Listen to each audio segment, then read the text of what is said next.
When should you begin worrying during the writing process? Off the top of my head, I would say the moment you sit down in front of your word processor. How am I going to start? Everybody wants to write the opening catchphrase, the opening line. That is where you hook your readers. It was the best of times. It was the worst of times. They call me Ishmael. That one I could never quite figure that out. They call me Ishmael.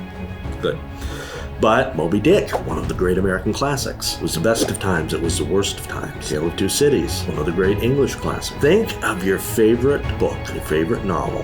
What was the first line that you read? That's the one where you're going to catch them. That was what got you hooked. Once upon a time, in a hole, there lived a hobbit. Okay, this is something. What is a hobbit? Why is he in a hole? The hobbit, is that like an axolotl? It was the best of times. It was the worst of times. Well, what happened? What made it like that? And I suppose, they call me Ishmael. Why should I care?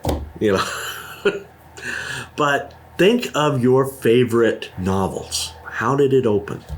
So that's one thing you got to worry about. And then once you've got them hooked, how do you keep the momentum going? I mean, I hit parts of my manuscripts where I'm bored writing it. It's still part of the story. It still needs to be there, but you understand this is filler. And I'm bored writing it. Is that going to mean that somebody is going to be bored reading it? I'm going to be perfectly honest and tell you not necessarily, because parts that I just wrote in some of my novels just because I needed them to help bridge from scene A to scene B, other people have come up to me and those were the parts that gripped them. So write what needs to be written. Don't worry about, is this exciting enough or not? Trust me, your editors will let you know what needs to go, and go for it. When should you start worrying about writing? When you decide you want to be a writer. But courage is being afraid and doing it anyway. So writing, it is the best of times, and it is the worst of times.